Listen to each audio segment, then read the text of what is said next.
Көне түркі жазуын зерттеушілер. Енисей өзенінің бойынан құпия жазуы бар құлпытастар табылғаны туралы алғашқы хабарды Видзин және Ремезов айтқан. Сондай-ақ Сібірде айдауда жүрген швед офицері Страленберг пен немістің белгілі ғылымы Мессершмитт те ақпарат берген. Олар құпия жазулар туралы деректерді 18 ғасырдың бас кезінде жазған мақалалары мен хаттарында келтірген. Бұл жазулардың құпиясы 1,5 ғасырға жуық ашылмады. Ғалымдар қанша үңілсе де оның әліпбилік негізін таба алмады. Сондықтан алғашқыда олар руны белгісіз жазу деп аталды. Алайда ғылыми зерттеулер олардың түркі жазулары екенін анықтады. Семен Ульянович Ремезов. Семен Ульянович Ремезов Ресей географы, картографы, тарихшысы, архитекторы.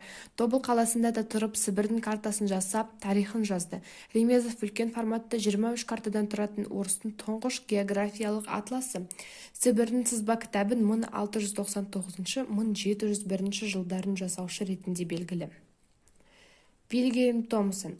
1893 жылғы қарашада Дания корольдігі ғылым академиясының мәжілісінде Вильгельм Томсон ғылыми әлемді дүр сілкіндірген мәлімдеме жасады. Ғалым ұзақ зерделеп, Орхон мен Енисей өзендерінің бойынан табылған ескерткіштердегі құпия жазуды оқудың кілтін тапқанын хабарлады. Ғылым ең алдымен тәңір және түрік сөздерін оқыған еді.